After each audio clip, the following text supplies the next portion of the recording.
Rowan June is a coming of age YA in a sci-fi fantasy novel. The main character is Rowan June. He's a slave aboard the slave ship Quell Truth, and he wants everybody to be free. So he sabotages the controls of the ship. Unfortunately, it crashes. Everybody dies, and when that happens, he's the only survivor on the planet Unata, which is known for its bloodthirsty uh, warriors. So he actually is brought in, learns that they're not as they seem, and they vow to train him and teach him what it's like to be free within their society. And he decides that in gratitude, he's going to become the greatest warrior that world has ever seen. Welcome. I believe you'll be reading that's the first page of Rowan June, but tell us about yourself first and some of the cool things you do as a voice actor and narrator. Yeah, so I'm about to have a bunch of things hit. Some things in jail, some things with the engineer, some things with the duet partner. I just finished Wildfire, narrating my part for Wildfire Rising and Taste of Forever. Wildfire Rising has dragons and cowboys and a really super snarky FMC who's hilarious. And Taste of Forever is a vampire romance. And yeah, then I'm going to be doing a couple second books in series from ones I did last year. I do everything fantasy, romance, mostly fantasy and romance, but also horror and suspense. I haven't done mystery yet. So if we have Sorry. any mystery writers out there, I'm go not scoop up. feeling super great today, so I think my brain is like No, sorry. what am I saying? I don't know. There are words. Dreams do come true. I know. I'm trying to manifest some crazy monster smut this year, some sci-fi, and some sapphic romance are like my big ones that I'm manifesting this year. So you heard it, chat. Scoop up. But yeah. Scoop. But I was already following. Oh my god.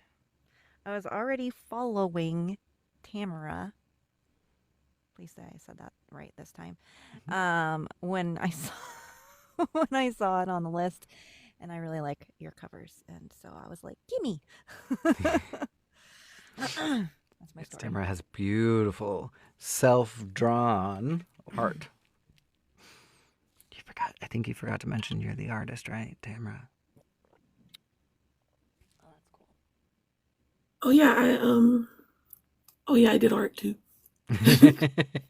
Love it. I dabble in the arts. All right. I'd say you do more than dabble. So, take it away to the stage, Kate. All right. Little Ailey was born a slave, like every other human aboard the slave ship Quelltruth. Rowan June gazed into Ailey's big hazel eyes, saw them crinkle with her innocent smile. He pressed his lips into a tight line. She should never know the snap of a whip on her shoulders, nor the humiliation of being inspected like livestock. Rowan ground his teeth, knowing that her treatment would be so much worse as a female. Rowan wanted Ailey to grow up free. She had a chance to do that, but only if he acted soon. Rowan listened to the infant's coo, watched her perfect face scrunch up right before she yawned. He held her in his arms so awkwardly, unfamiliar with much in the way of human touch. He stared at her tiny hand as it wound around his finger. How could this perfect thing ever be considered property? Out now, slave, ordered the slaver. He gave a point-toothed smirk behind his sallow skin. You've been outside your cell for too long. Imelda will be concerned that you may strain those dark eyes or bruise your perfect skin. The towering figure laughed heartily, his yellow eyes closed tight, his green face tilted back and his long black braids shaking with his movement.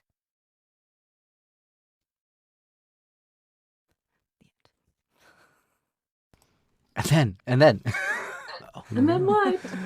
I'm invested. Shivers. It's such a dark start. I have to. I can't. I know I can't ask because that's the point of First Page Club. To find out more, you have to go find Rowan June and follow the breadcrumbs and go get it. So. Also, that sentence was a mouthful, Tamara. A Oh, the point-toothed essence. smirk behind his sallow skin. The challenge.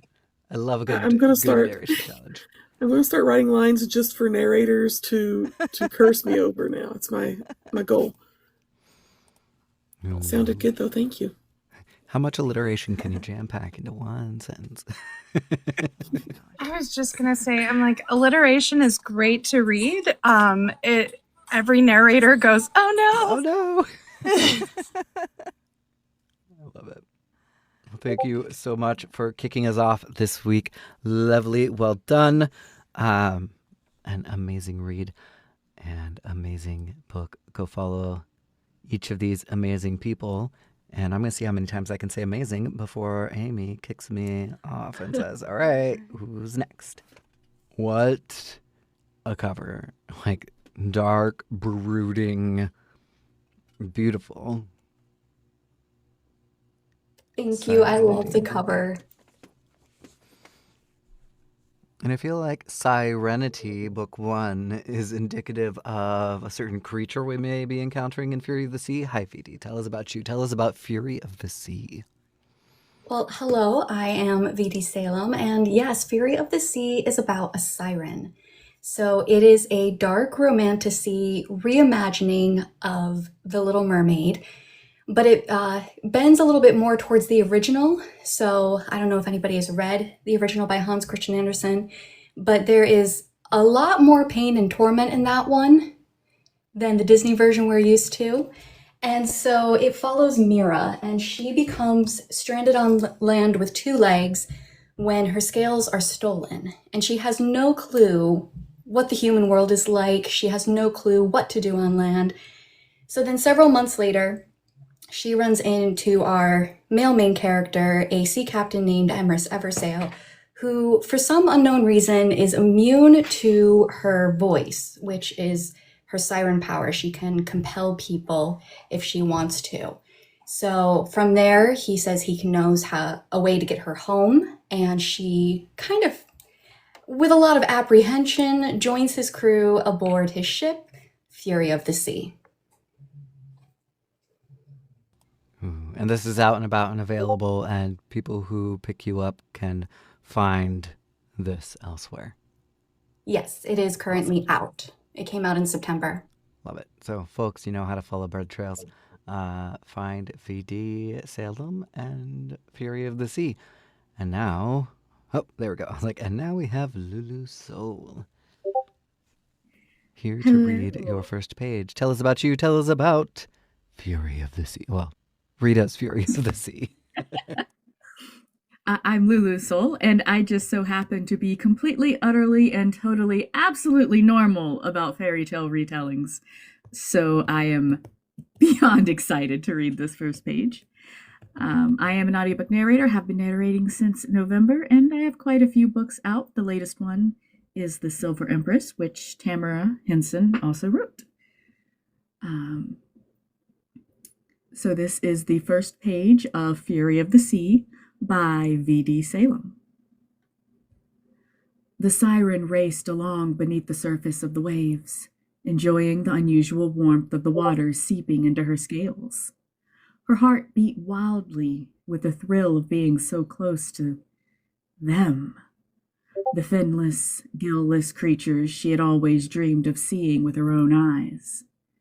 No one spoke of these creatures, these humans, anymore. It was forbidden. This was decreed shortly after the Siren was born, when it became too dangerous for her kind to migrate to the shore and find a mate. Now there was hardly a Siren left who remembered what it was like. Many now doubted their existence to begin with, but the punishment for breaching the surface was too severe for anyone to determine that answer. As the years wore on, her people retreated deeper and deeper into the sea until even the surface itself seemed more legend than reality. How could something like that even exist when she had never seen it? But the Siren knew differently. As the youngest of her siblings, she had no path set for her life, so she chose to become a keeper. She left at an early age to study the history of her people, which was kept alive in the oral tradition, in song, to be specific. Though there were hundreds upon hundreds of melodies and stories to memorize, she'd mastered them quickly. When the time came, she was released from her studies to travel the seas and create new songs. Keepers were meant to follow those who made history, but the Siren had an insatiable desire instead to find it, to find the answers to questions she dared not ask.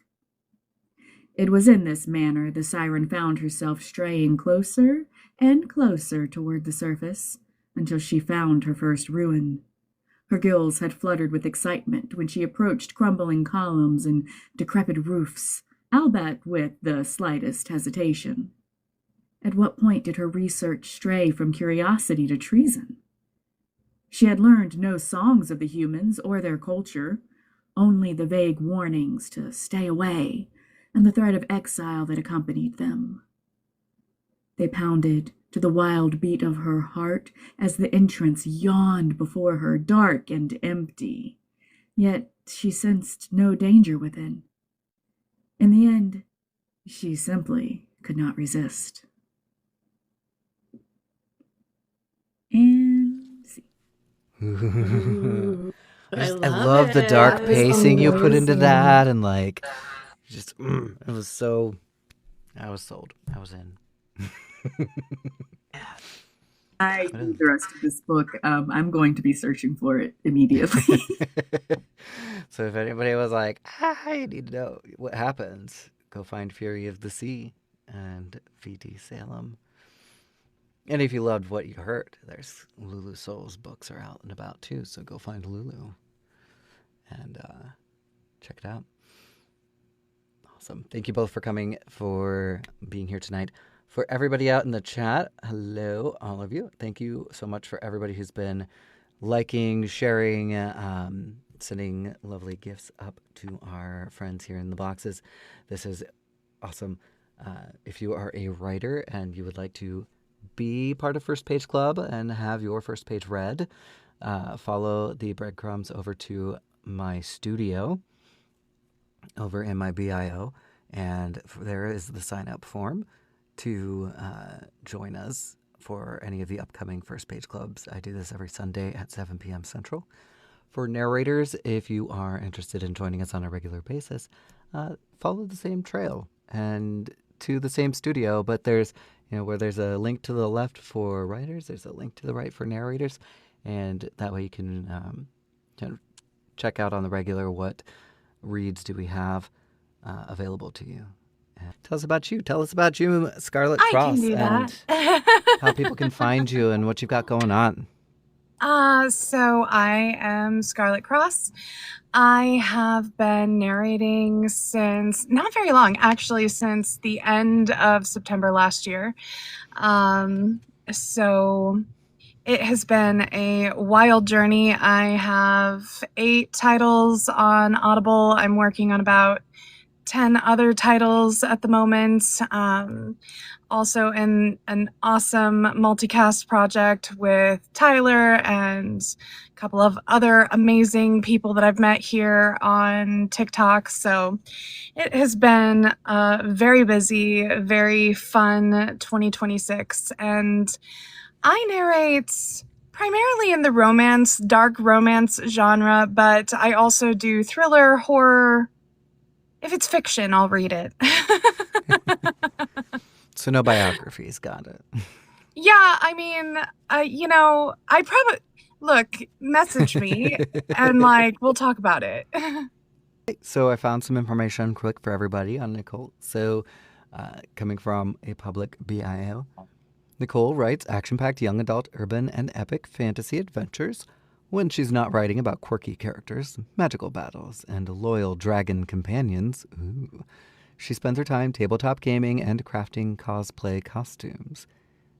All right, I'm here, I'm with it. Nicole is best known for her Dragon Rider Chronicles and Dragon Rider Heritage series. And if you subscribe to Nicole's newsletter, you can get a free book. So there you go. That's cool. Yeah.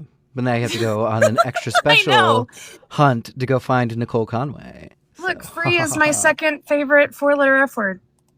I love how it's the second favorite. It's my second Next to favorite. full, right? Yes, exactly. All right, well, take it to the stage. All right. Tonight, I would be a monster again. 2 years of biting my tongue, holding back every instinct and trying to smother the rage that kindled deep in my chest. I couldn't bear it for another cursed second. Not when scumbags like Sulam and all the men he employed were slinking through the streets every night completely unchecked. Utter filth. So here I was again, in the dead of the night, letting all my wicked instincts run wild. On the surface, I couldn't let it show. I had to behave. I had to walk the line and perform just the way the Zenith's call wanted all the time. But I couldn't let this go. I couldn't let men like that, like him, roam free without fear. So no one, not even Roxas, knew where I was tonight. This was my secret. And it wasn't the first time. It had become a terrible and extremely risky habit I really needed to kick. But every few weeks, the urge grew inside me like a thorny briar until it choked out every other thought. I was a wolf pacing in a cage, a black powder keg with an unlit fuse. Too long in training, honing myself for a mission that still hadn't come. Waiting. What if I started losing my edge? I couldn't have that. And, well, this seemed like as good a way as any to keep it. After all, I owed Sulam all the stress and strife I could inflict on him, and killing his slavers for spite wasn't exactly a bad thing, right? Someone had to take out the trash on occasion. I just happened to enjoy it. My pulse roared in my ears as I watched the crew of slavers unloading a group of people dressed in rags and smeared with filth. The armed guards dragged them from the back of the windowless wagon. All 10 members of their cargo were bound in shackles at the wrists and ankles, strung together like a line of caught fish, and marched into the rain-dampened side street outside of one of Salam's warehouses on the outskirts of the harbor. My fists tightened, aching for the hilts of my blades. I'd watched his men moving new slaves in and out of the city just like this twice a week at a minimum. I'd lurked in the shadows and watched long enough to memorize their patterns and practices. Long enough to be sure there would be no mistakes or surprises. I was careful not to strike the same route twice. careful not to leave any evidence behind.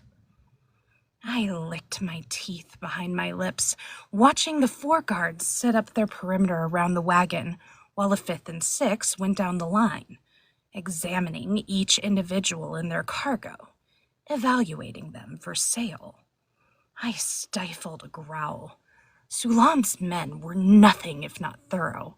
This trade kept Sulam's coin purse lined with fresh gold and funded his vile appetite.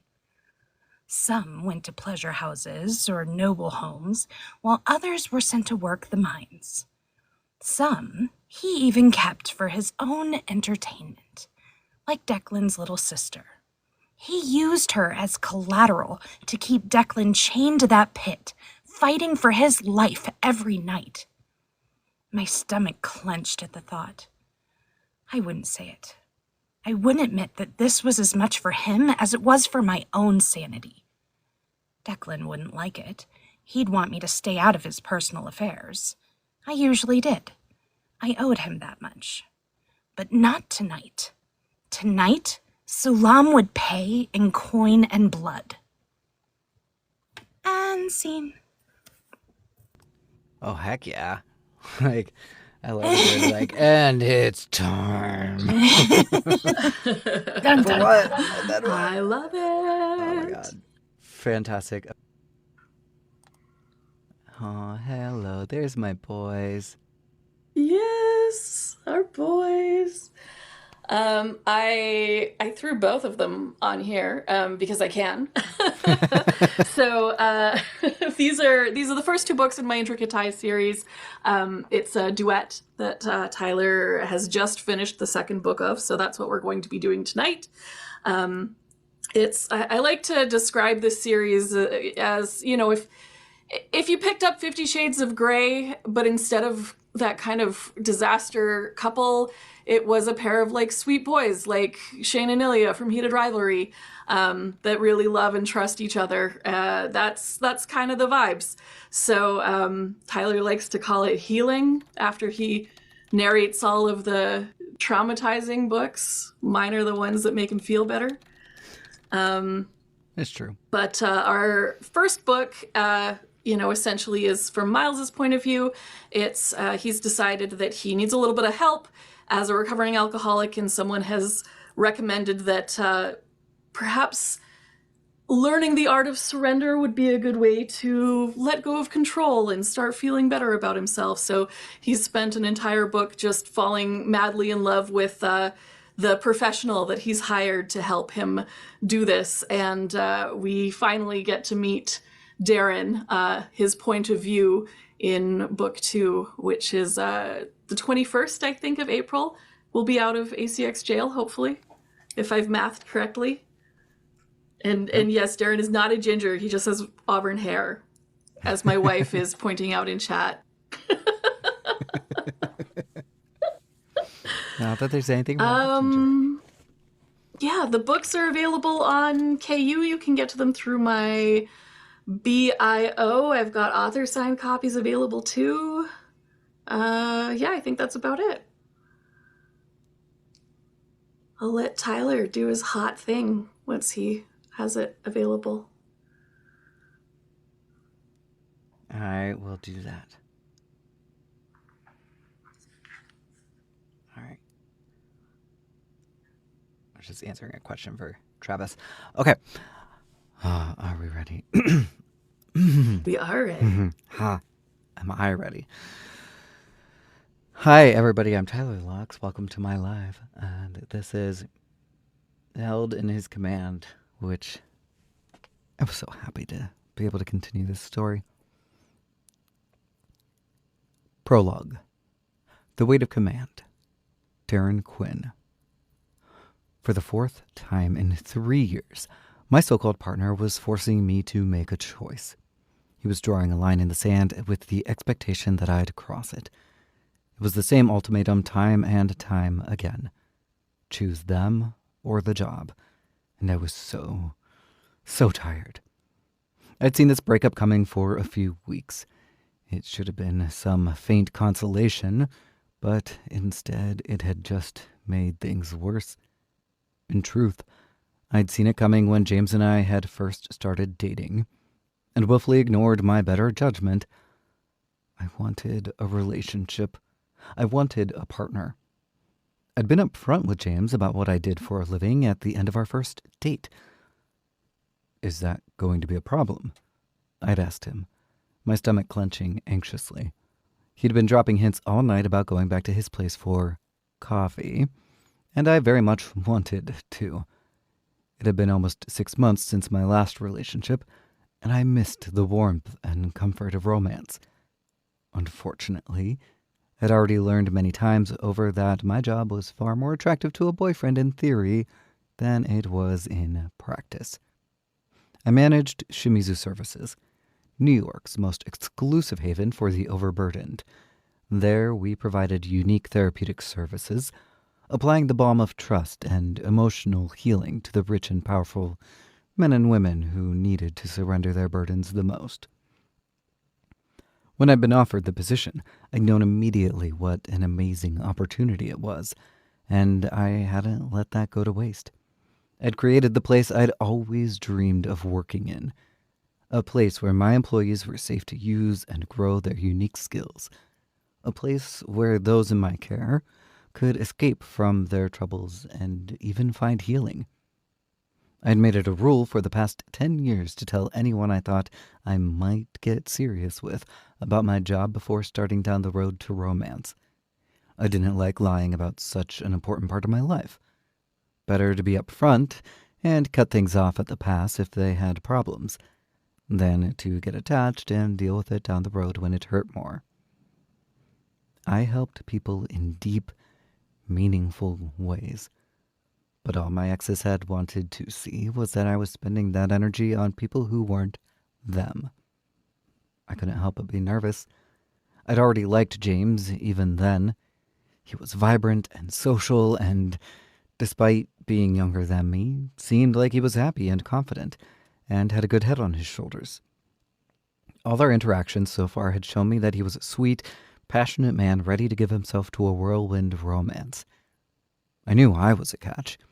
I wasn't traditionally handsome, but I had a great complexion despite my auburn hair and freckles, and a great body to go with it. More importantly, I knew how to work it. I was also extremely financially stable, despite not visibly throwing my money around. You do that for work? James's eyes lit up, and he pressed closer to me. Oh my God, that's really hot. Is it, legal? There's nothing illegal about it, I assured him. Everything is consensual and above board. It's a sanctuary of wellness and retreat. I just help people get what they need. I cupped his face, heart aching for him to understand. I don't cheat, James. When I commit to someone, I'm all in. But I won't give up my career, and sometimes that means helping patrons. Do you help them a lot? He asked, looking worried. Sometimes, but not regulars. The man who set up Shimizu was my only one, and that's not something I can give up or want to give up. But I'm not, and will never be in love with him.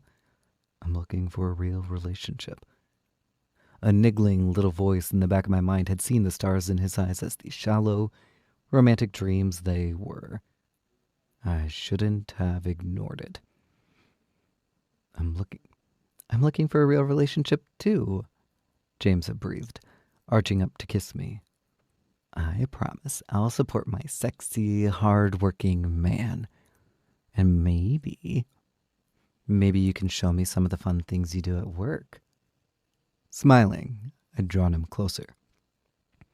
Oh, honey, if you are my lover, I can show you much, much nicer things than I do at work. End scene. Yay! I love that promising purr.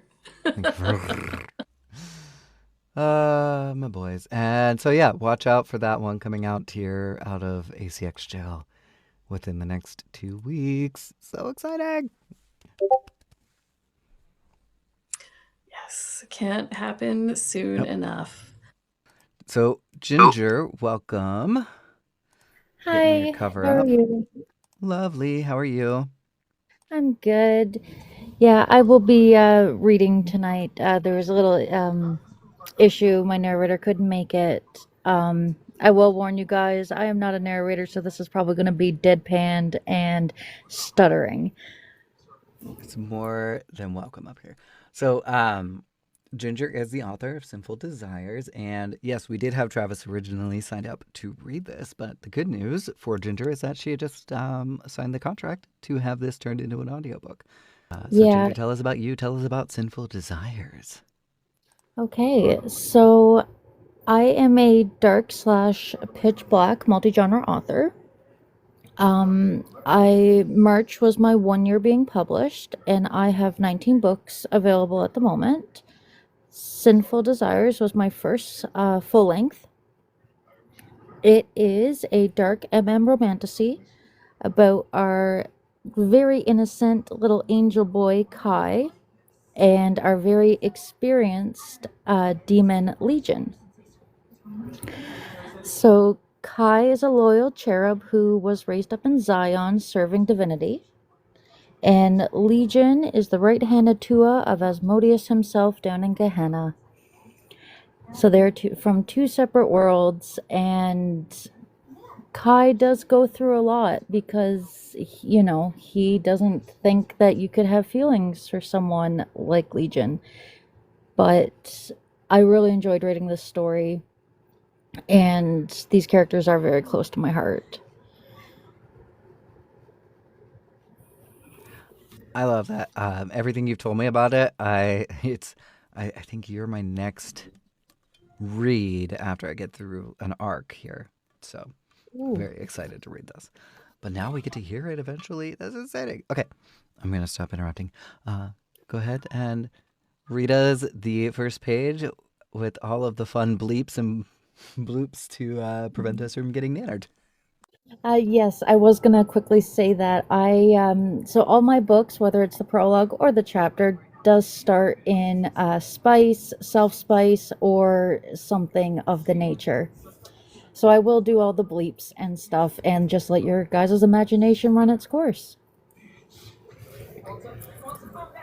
Prologue, Legion. There is no better feeling than sticking your D in a tight, warm A.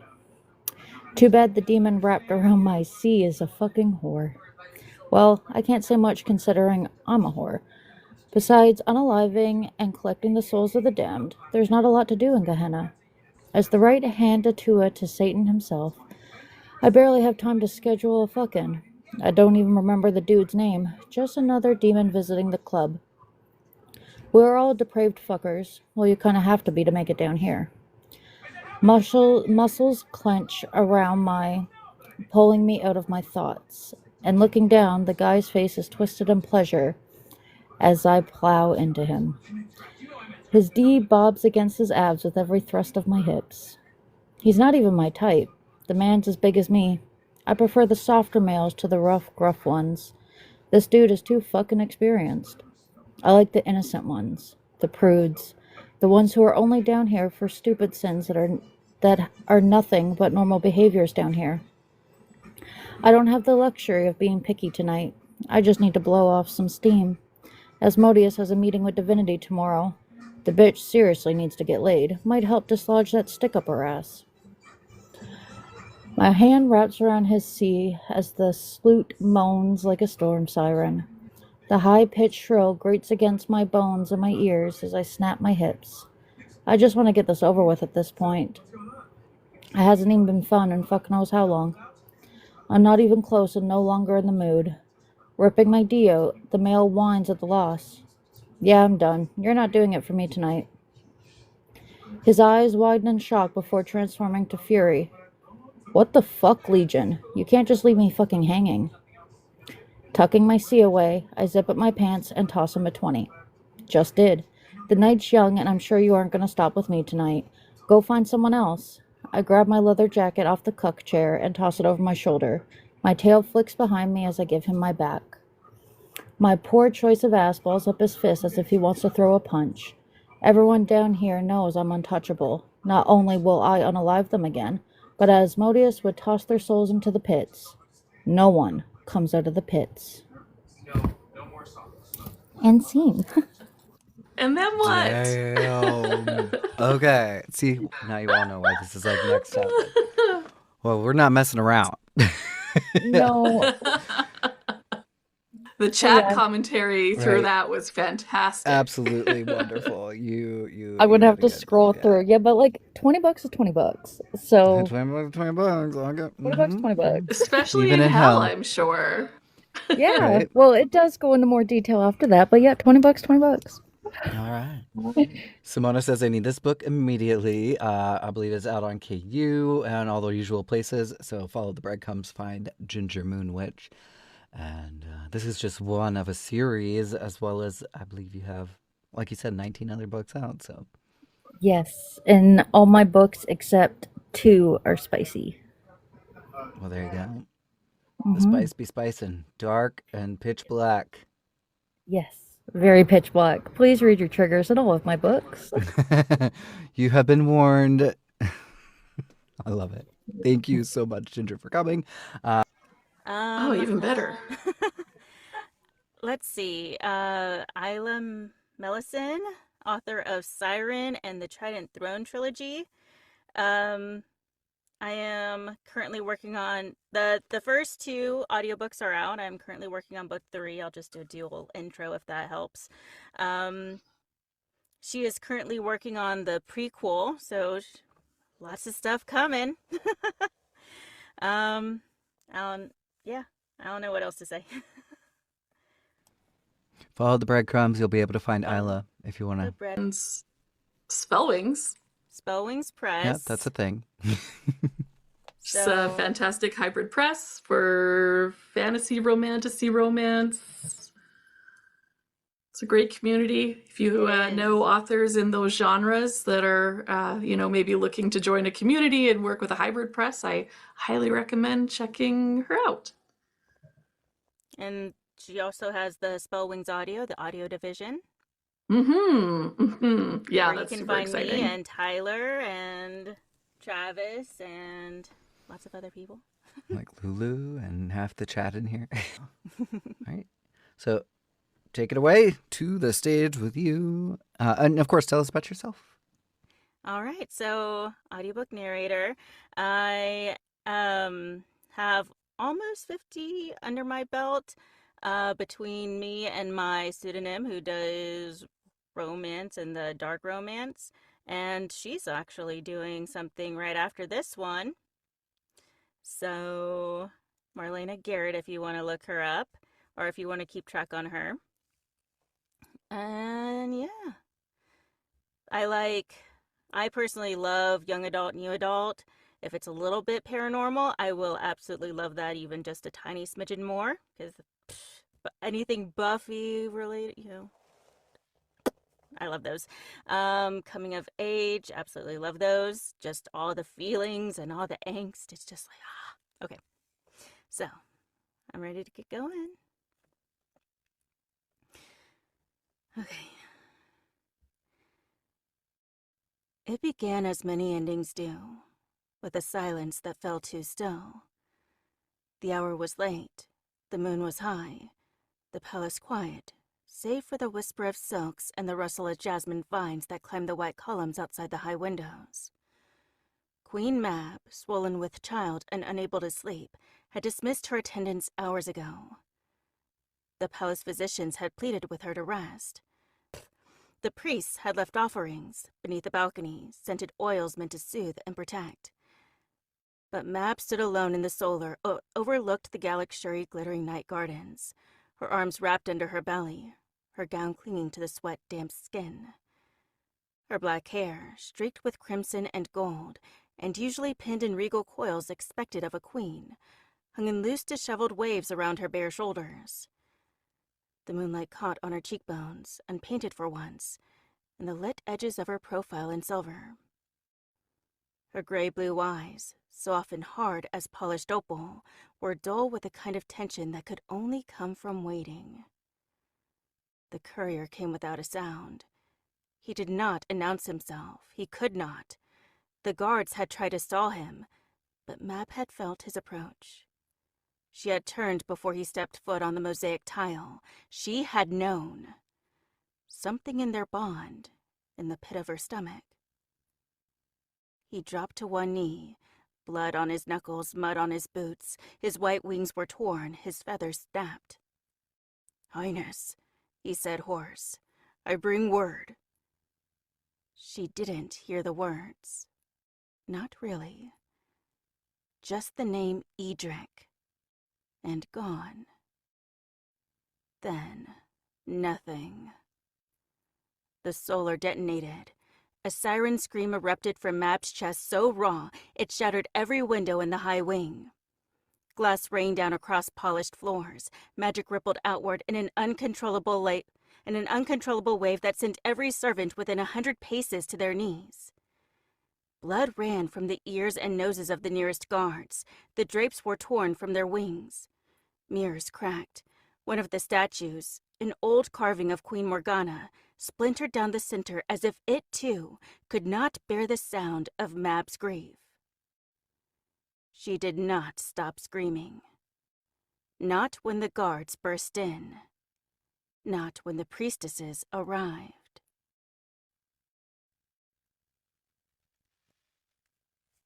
Whoa. That what is a way for a first page to scream. end. Right.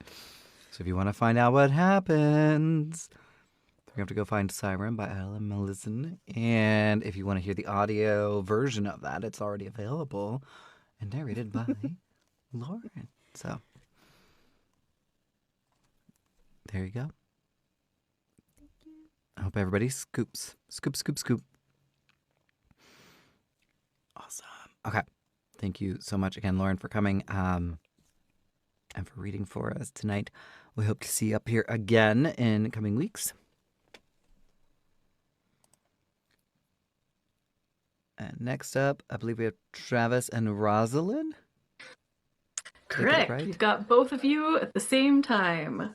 Awesome. Yay. We got a lineup. I'm just grabbing your cover, Rosalind. Which, again, another one I'm like, oh, I must read. Sorry, it's a big cover. It's just, dude. I wish I could just like lock it in at this size. No matter what I load, lock it in at this size. Oh my gosh.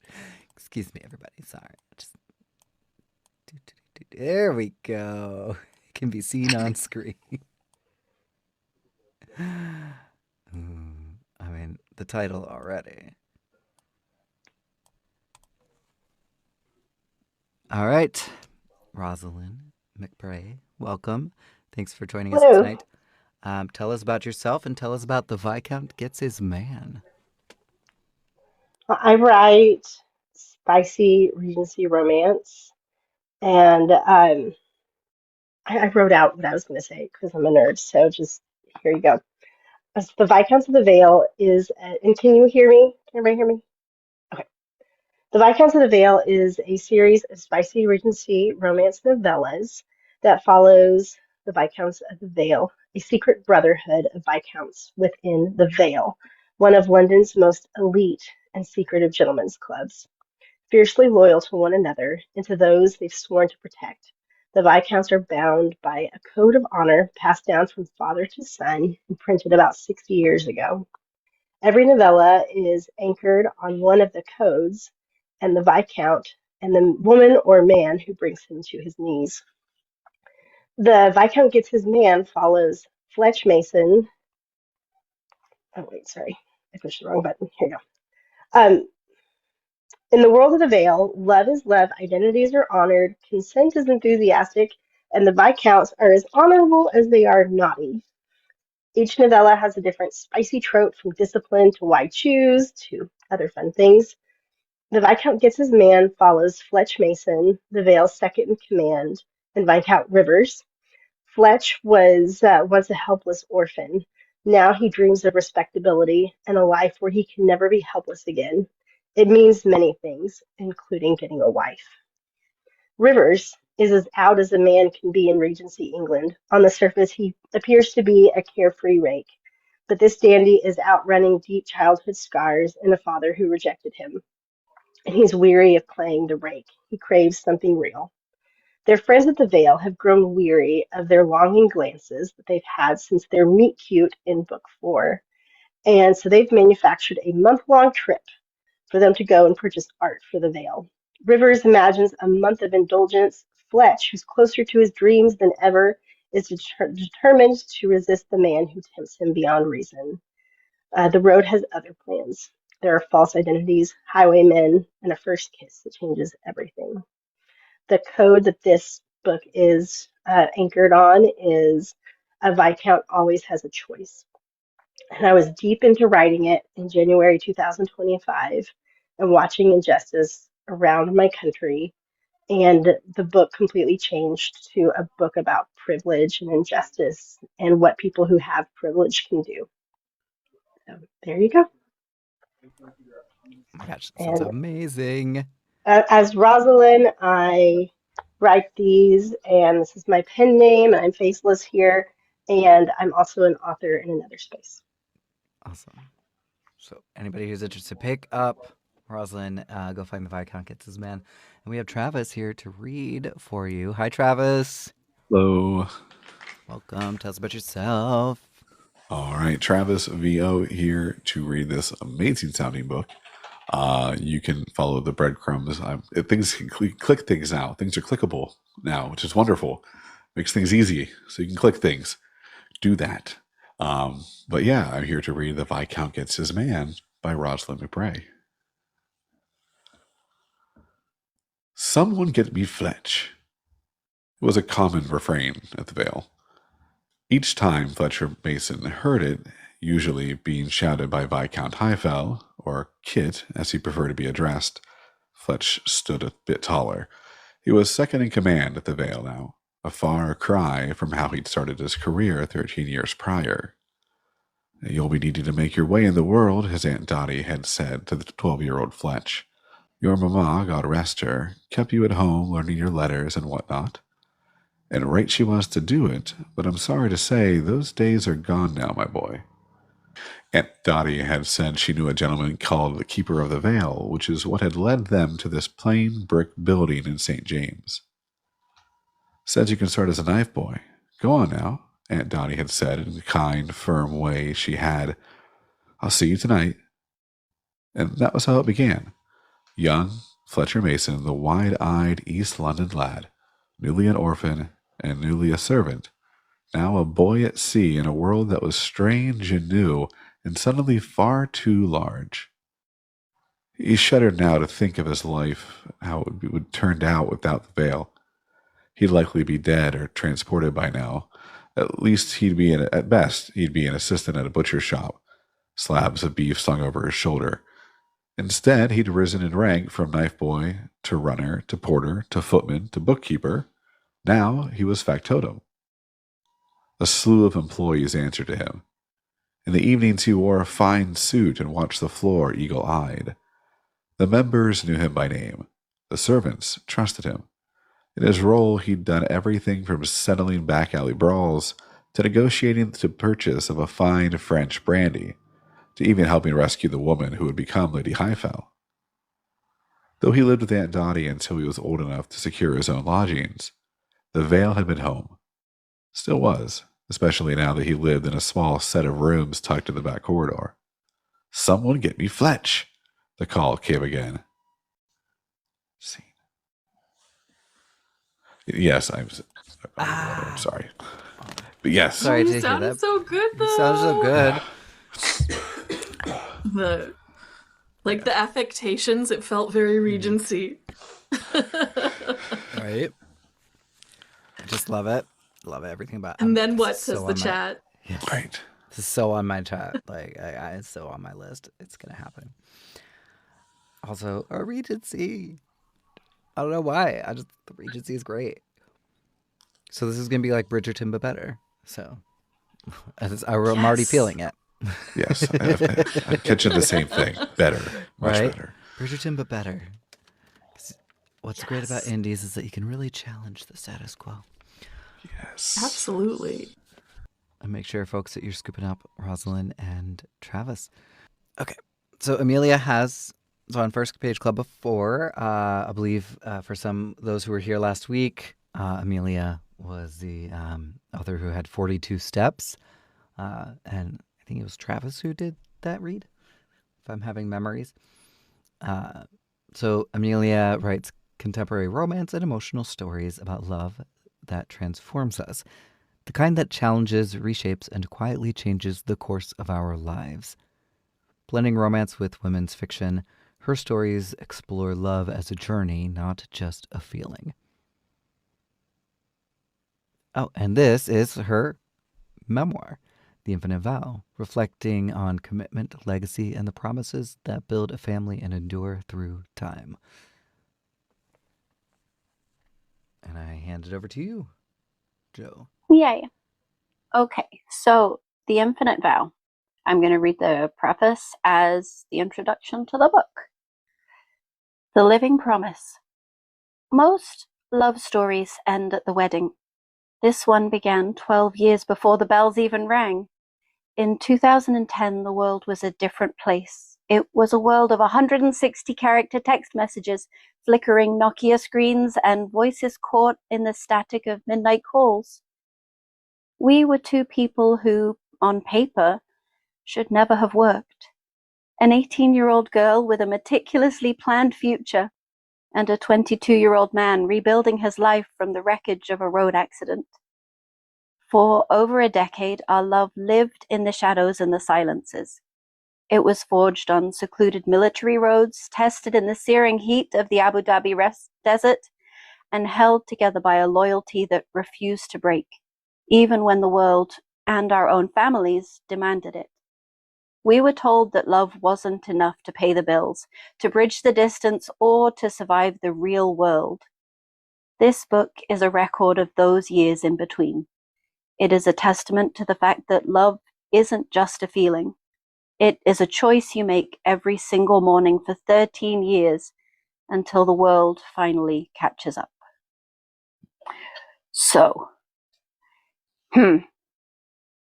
yeah. And that's just a preface of And what's that's to just come. That's just telling you what's to come. Okay, I actually Okay. like this. I'm going to have to find this because it's really lovely. Chapter 1, The Voice in the Static. The year 2010 began for Steffi with the smell of old paper and the hollow quiet of a finished exam hall. The last answer sheet had been collected, chairs scraped against cement, students spilled into corridors like released birds. Some celebrated, some calculated percentages aloud. Some were already planning cities they would leave for. Steffi walked out slowly. At 18, her annual leave after 12th grade felt less like freedom and more like standing inside a vast, echoing room. Everyone spoke about the future college, careers, success, but it sounded distant, like a train passing somewhere she couldn't see. She had always been good at planning, good at performing stability, good at knowing what came next. But that afternoon, there was only space. And space can be frightening.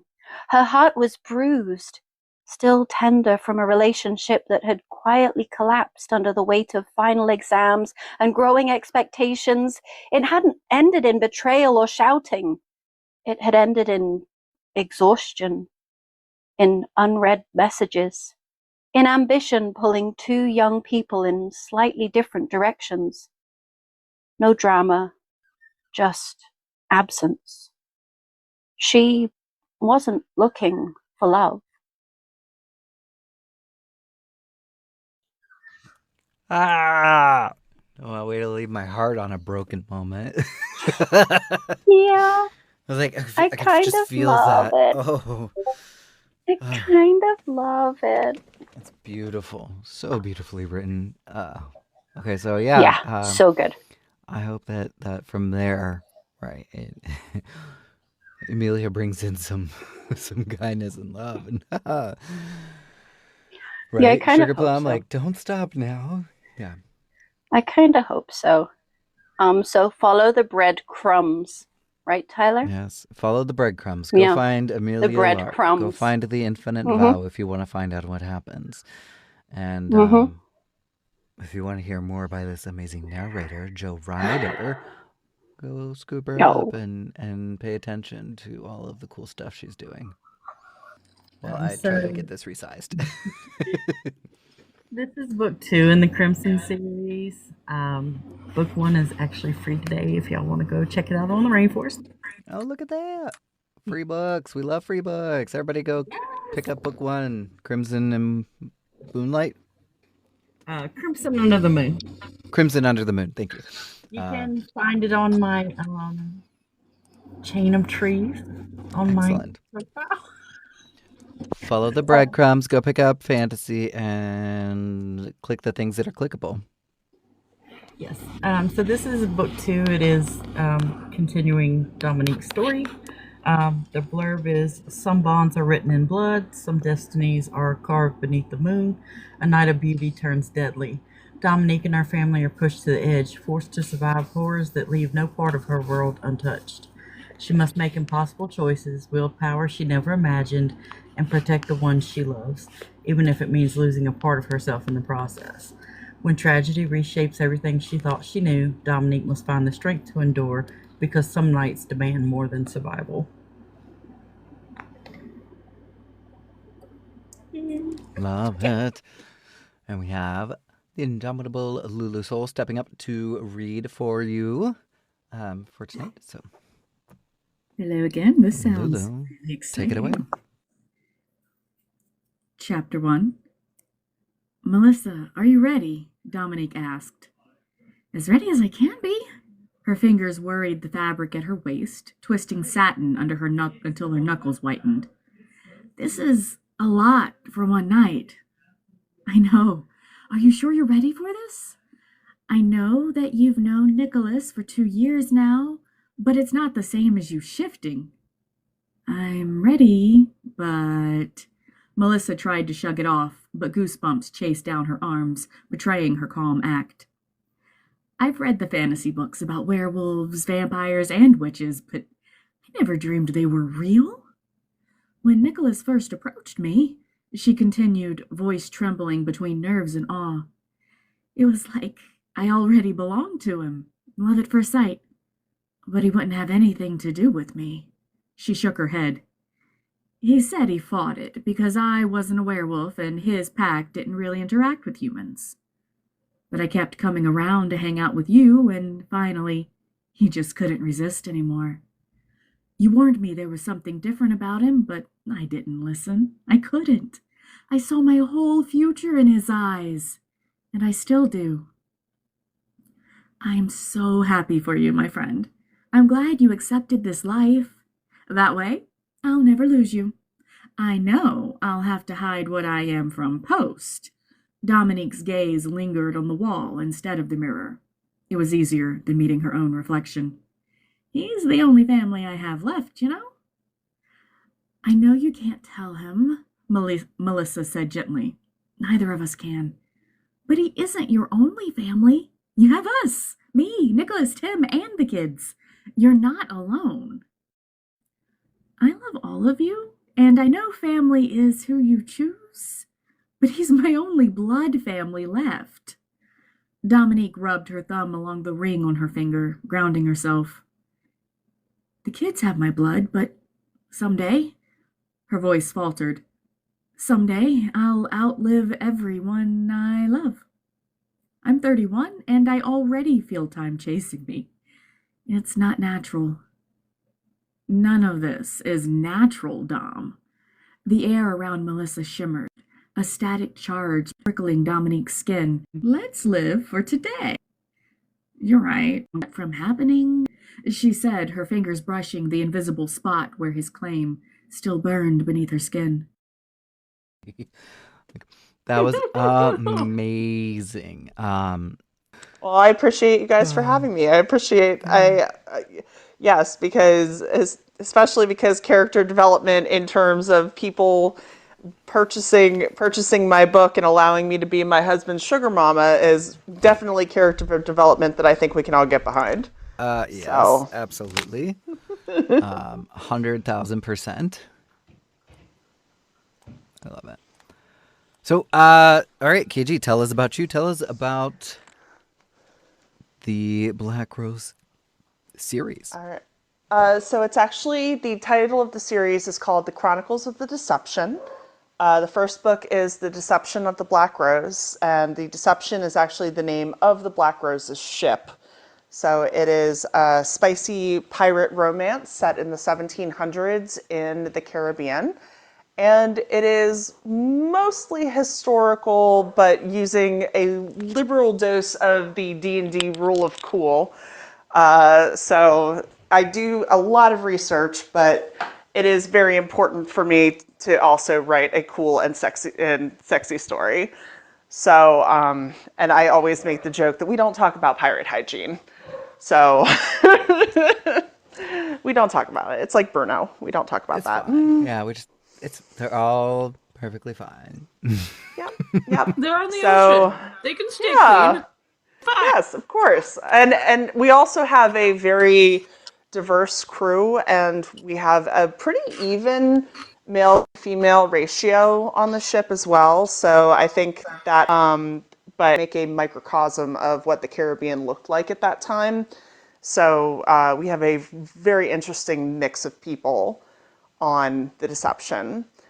So the first book is The Deception of the Black Rose, which Simon will read the first page for me momentarily. That is currently free on Kindle. And then the second book just came out yesterday.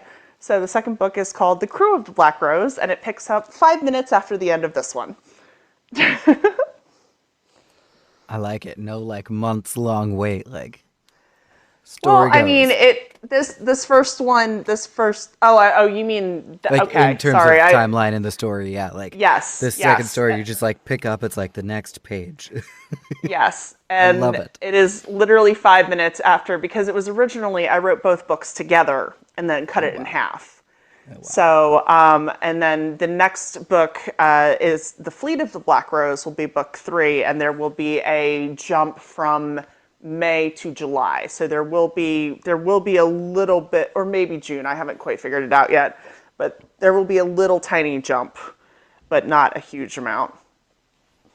Scene changes are allowed. Yeah, something. Yeah. And tonight we have the wonderful Simon Garbutt reading for you. Simon is new to TikTok, but not new to the profession of narration. So cool. Simon, tell us about you, and then take the stage. Cool. So, I'm Simon. I'm a UK narrator. Been at it for just over a year or so.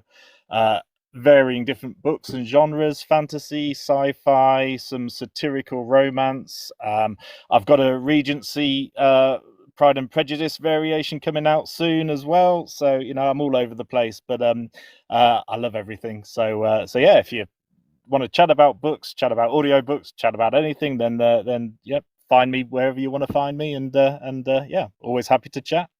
Benjamin Harrington stood in the dark of the deck of the HBMS Starling, suddenly looking up at the sky over the Caribbean. The sunset had been lovely, a resplendent display of pinks and oranges, foretelling pleasant sailing the next day. Sailor's delight. But that had been hours ago.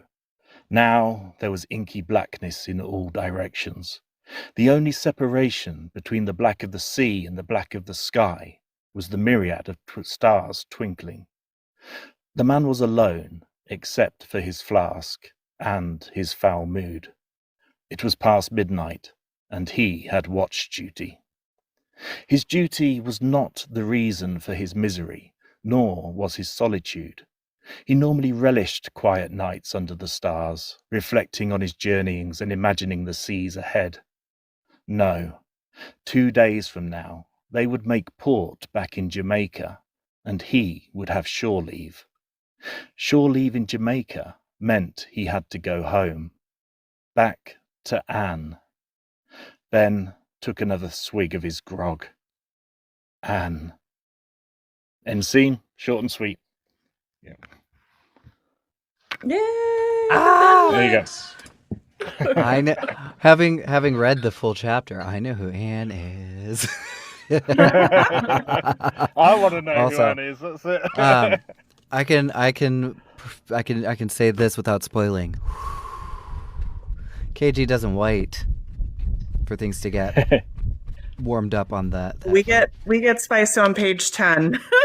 So y'all go pick it up.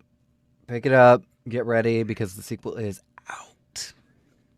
Yes, and it's free on Kindle. So, yes, it's free on Kindle for the rest of today and tomorrow. So if you just want to scoop that up, and then Crew is right there ready for you.